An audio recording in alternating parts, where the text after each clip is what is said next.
기원전 212년 중국 대륙은 우리가 잘 아는 진나라가 다스리고 있었어요. 당시 진나라는 현실적인 정체 체계인 법가 사상으로 백성을 다스리고 있었습니다. 근데 문제는 진나라 승상이사를 중심으로 한 정치인들은 법가 사상 이외에 다른 사상을 용납하지 않습니다. 그래서 진시황에 대한 다큐멘터리를 보면 그들이 유학을 철저하게 배척하기 시작합니다. 어떤 중국 사상의 것이 아니면 토론도 인정하지 않았으며 유학 사상이 백성들에게 스며드는 것을 철저하게 통제하기 시작합니다. 결국 진시황은 이 분서갱류, 즉 유학에 관한 책들을 불태우고 유학자들을 생매장까지 시킵니다. 그런데 유학 사상이다, 아니 어떤 사상이다, 어떤 책이다, 책은 다 불태울 수 있지만 그렇다고 해서 어느 가르침이나 누구의 영향력이 사라지는 것은 아닙니다. 오히려 은밀하게 퍼져나갔으며 백성들 저변까지 스며들어 갔다고 합니다. 책은 사람들의 입과 또 손과 손으로 계속해서 필사되었고 마치 종교처럼 숨어서 은밀하게 후대로 전파됩니다. 여기에 우리가 아는 공자의 가르침이라든지 이런 것들도 위협적인 부분이 있었다고 역사가들은 말을 하죠. 어찌되었든 다른 사상과 세상을 인정하지 않은 진나라가 오래 존속했을 리는 만무합니다. 그래서 얼마 지나지 않아 진나라는 곧 문을 닫고 말죠. 인간의 사상과 체계가 이렇다면 하나님의 말씀은 말할 것도 없습니다. 자, 말씀을 불태운다 해서 하나님 말씀의 능력이 사라지지 않죠. 오늘 저희가 읽은 말씀을 보면 배경이 다를 뿐 어느 조선 왕조의 어느 한 대목을 읽는 것처럼 아주 자세하게 그 글이 기록되어 있습니다.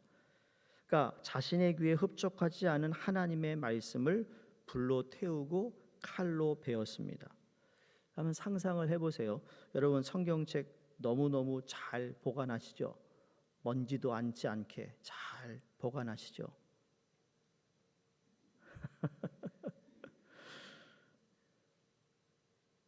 성경 놓을 때 툭툭 놓지 않잖아요. 성경을 던지는 분 보셨어요?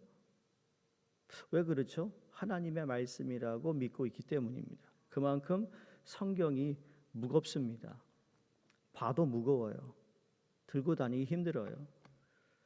그러니까 하나님의 말씀은 여전히 살아서 역사하시는 능력이 있습니다.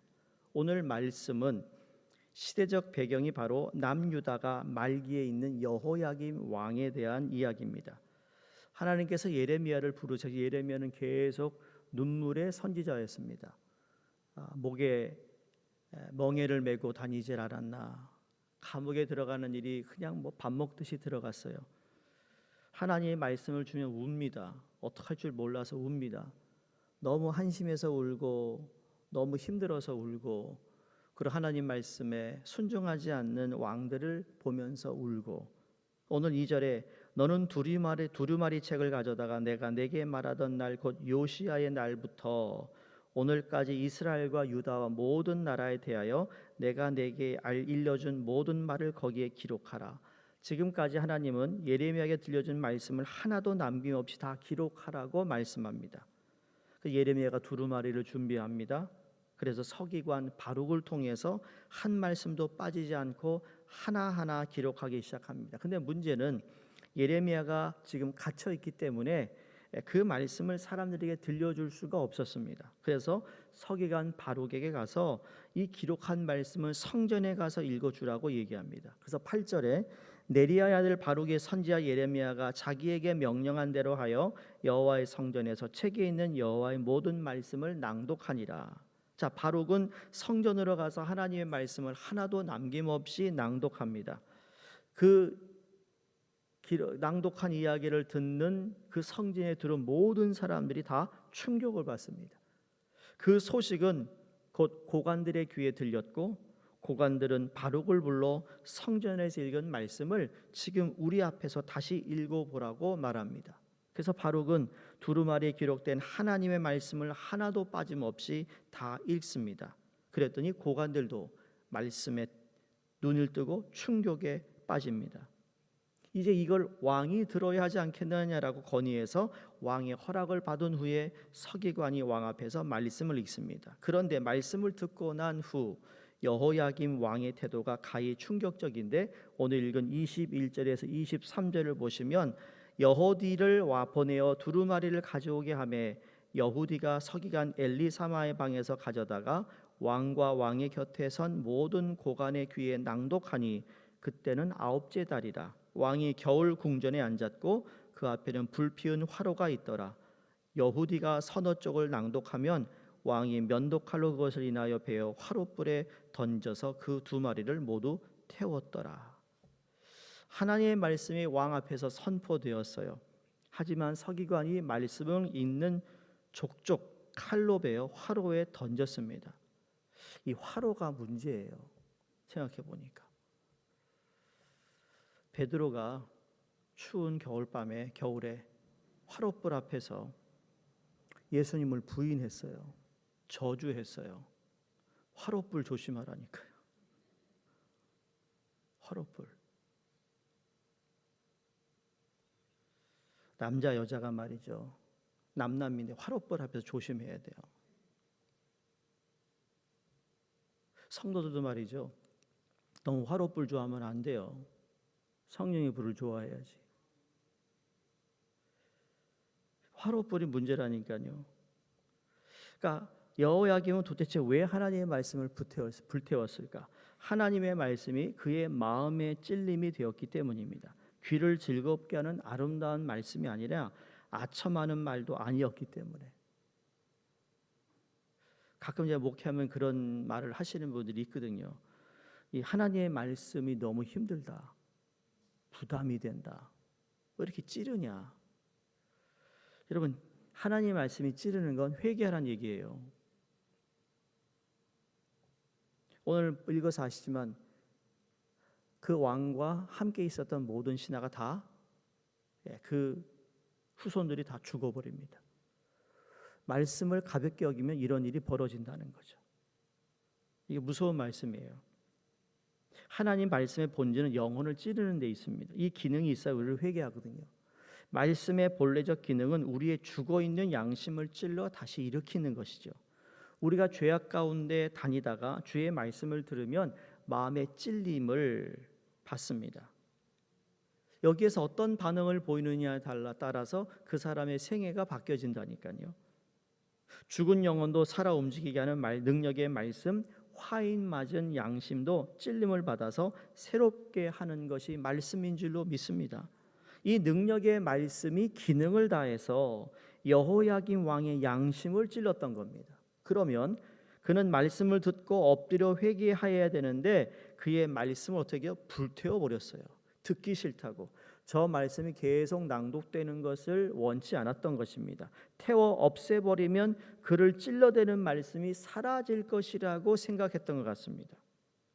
자, 지금 여호야김 왕은요, 이제 마지막 왕이에요, 유다의.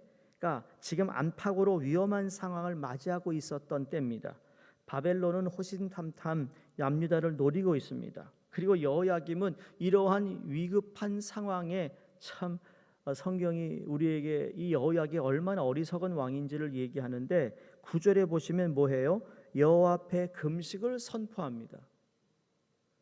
뭐가 안 맞죠? 나라가 위기에 빠져 있고 위기를 타개하기 위해서 온 나라는 금식하고 있습니다. 왕은 백성들에게 금식을 선포했는데 오히려 왕은 하나님의 말씀을 불태우는 이중적인 태도를 보이고 있습니다. 여러분, 참된 금식이라는 건 그냥 기도만 하고 그냥 음식을 안 먹는 게 아니에요. 말씀과 함께 하는 거예요. 예를 들어 우리가 사순절 기간이 되면 뭐 금식하는 분들이 있잖아요. 여러분이 어떤 하나님께 기도의 제목을 가지고 뭐 금식을 할 때, 여러분, 금식은 안 먹는 것이 전부가 아니에요. 말씀으로 같이 가야 되는 거예요. 그래야 내가 내 육신이 약해졌을 때 말씀이 내게 힘이 되고 말씀을 통하여 내가 살찌웠던 내 몸에서 보지 못하고 알아채리지 못했던 것을 쫙 빼면은 그때 하나님께서 그 살덩이 때문에 보지 못한 것을 보게 하시는 거거든요. 그러니까 참된 금식은 하나님의 말씀과 함께하는 거예요. 기억하세요. 요나가 니느웨 성에서 말씀을 선포하잖아요. 도망가다가 다시 어쩔 수 없이 선포하는데 40일이 지나면 이 성이 멸망할 것이다. 여러분 딱 그 말만 한 거예요. 요나가 니느웨를 안 좋아했거든요. 마치 과거 한국과 일본의 관계였던 거죠. 니느웨 사람들이 늘 그냥 침략해가지고 밤에 와가지고 도둑질해가고 강간하고 아이들을 잡아가고 이러니까 니느웨 저 나쁜 쟤네들은 불에 타 죽어도 괜찮은 애들 이렇게 생각하고 있었던 유다 사람들의 생각을 뒤집어 놓습니다. 너희들 40일 안에 회개하지 않으면 멸망한다. 그리고 도망갑니다. 요나가. 더 설명도 하잖아요. 근데 그 말씀을 듣고 왕으로부터 백성들이 모두 굵은 베옷을 입고 재를 뒤집어 쓰고 하나님 앞에 무릎을 꿇었습니다. 그리고 금식을 선포했다 성경이 말합니다.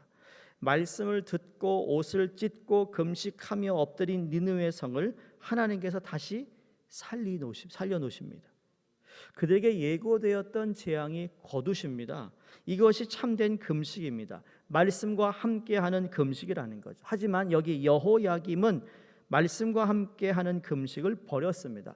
행위로서는 금식은 하고 있는데 내면은 말씀을 받아들이지 않고 불태우는 악한 왕이었다라는 겁니다.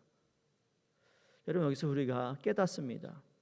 이게 여호야김의 모습만은 아니라는 거죠. 이게 어쩌면 저와 여러분의 모습일 때가 있어요. 신앙생활하면서 겉으로는 믿는다, 겉으로는 뭐 신앙을 생활 잘하는 것 같고 기도하는 것 같은데 솔직히 그것만 할 뿐, 다시 말해 종교적인 행위나 종교적인 어떠한 모습은 있는데 하나님의 말씀에 능력이 나타나지 않고 있다면 우리는 잘못 신앙생활하고 있고 잘못 지금 기도하고 있고 잘못 하나님 앞에 나와 있다라는 거예요. 말씀은 교훈하고 책망하고 바르게 하고 의로 교육하기에 의롭다고 그랬습니다. 근데 이 네 가지가 내가 말씀을 듣고 말씀을 묵상하는데 아무런 효과를 발휘하지 못한다면 말씀의 능력이 없어서가 아니라 내 마음의 양심이 지금 불어 있어도 엄청나게 불어 있는 거예요. 여러분 암이 그런 거 아니에요? 불어 있잖아요. 감각을 잃어버리는 거죠.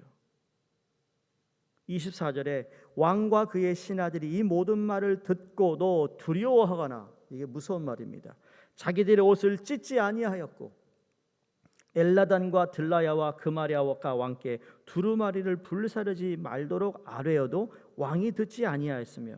자, 여기 엘라단, 들라야, 그마랴, 여러분 이 사람들의 이름이 기록되어 있던 이는 이유가 있습니다. 그 많은 고관들이 그 앞에서 한 명도 입을 뻗쩍 못하는데 이 세 사람만큼은 왕이요 안 됩니다라고 이야기하고 있습니다. 마지막 기회를 하나님께서 주셨는데 누구를 통해? 엘라단, 들라야와 그마랴에게 했는데도 여호야김은 하나님의 말씀에 귀를 기울이지 않습니다. 더구나 말씀이 담긴 두루마리를 불에 태워버리는 불경한 일을 서슴지 않습니다. 결국 여호야김은 바벨론의 왕 느부갓네살에게 멸망당합니다. 3년 동안 종살이를 하다가 결국 잡혀 죽습니다. 여러분 그 죽는 이야기가 마지막 32, 33절에 나와 있어요. 그의 가문, 그 시체가 여러분 그냥 땅에 묻혔는데요. 뭐라고 그러냐면 되게 추울 거고 더울 것이다 얘기합니다. 완악한 여호야김과 달리 그의 아버지 여러분 요시야는 성전을 수리하다가 발견한 두루마리를 밤늦게까지 읽고 침상에서 회개하면서 왕으로 나라를 다스리는 동안 타락한 백성들과 국가의 관행을 정리하고 고치는 개혁을 단행합니다. 똑같은 두루마리를 읽으면서 하나님 말씀을 보면서 한 왕은 그 말씀을 불에 태우고 한 왕은 자기가 회개하여 하나님 앞에서 제대로 왕으로서 역할을 하겠다고 마음에 다짐을 합니다. 열왕기하 22장에 하나님의 말씀을 소중하게 여기고 따르려 했던 요시야 왕은 하나님 보시기에 모든 일을 정직히 행하고 좌로나 우로나 치우치지 않은 왕이었다는 평가를 받아요. 아버지와 아들이 똑같은 성경 두루마리 읽으며 정반대의 반응을 보이고 있다니까요. 여호야김 왕이 두루마리를 불태웠지만 하나님의 말씀이 다시 예레미야에게 임합니다. 하나님은 다시 두루마리를 가지고 다시 예언의 모든 내용을 기록하게 하십니다. 자, 이걸 보면 또 우리가 생각하는 스토리 하나 있죠. 모세가 돌판에 십계명을 들고 내려오는데 이 금송아지 앞에서 춤추고 난리를 치는 이스라엘 백성 앞에서 돌판을 던져버립니다. 근데 하나님이 다시 야, 너 돌판 하나 가지고 올라와. 다시 또 하이크해가지고 산에 올라가서 또 십계명을 받아옵니다. 만약에 그걸 또 깼다면 하나님께서 돌판에 세우셨을까요? 또 세우셨겠죠. 근데 더 중요한 건 여러분 그 돌판의 판이라는 거지 이제 하나님 우리 마음속에 그렇죠? 양심이라는 건 우리 마음에 양심에 새겨져 있다라는 거죠. 우리 그래서 믿는 사람들은 우리의 신앙생활은 우리의 삶은 나의 어떤 가치관은 내 목표는 나의 삶에 중요한 것은 정말 하나님이고 하나님의 말씀에 근거된 것이 내 마음판에 새겨지는 것이 중요한 겁니다. 이걸 사도 바울이 정확하게 서신서에서 말합니다. 너희가 육신의 할례를 자꾸 얘기하는데 그 육신의 할례보다 마음의 할례가 더 중요한 것이다고. 사랑하는 성도님들, 오늘 30절에서 31절에 보시면 말씀을 묵살하고 불태운 죄를 여호야김 왕과 고관들 백성들이 함께 받습니다. 하나님의 말씀 우리의 심령을 찌를 때 말씀을 받고 행하는 지혜로운 저와 여러분이 될 수 있기를 바랍니다. 왜? 그 길이 우리가 살 길이기 때문입니다. 하나님의 말씀이 내게 찌름을 주실 때 피하고 도망가는 것이 아니라 그 말씀 앞에서 내가 여기 있습니다. 내게 주신 그 말씀이 하나님 나를 다시 한번 주님 앞에 서게 하시고 주의 말씀대로 살아가기를 원합니다.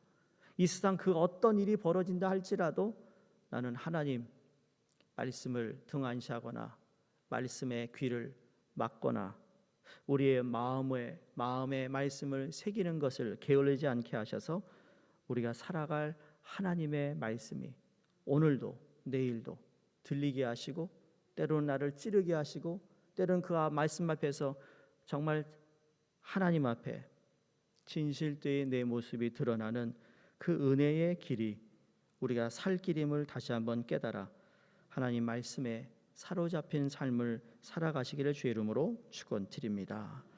사랑의 하나님, 사라지지 않는 영원한 말씀을 붙잡고 말씀이 주는 진리를 행하겠습니다. 찔림을 주시는 말씀에 순종하겠습니다. 긍휼히 여기심으로 인생에게 주시는 회개의 기회를 놓치지 않게 하시고 말씀을 가까이하여 죄악된 삶에서 돌이키게 하여 주시옵소서.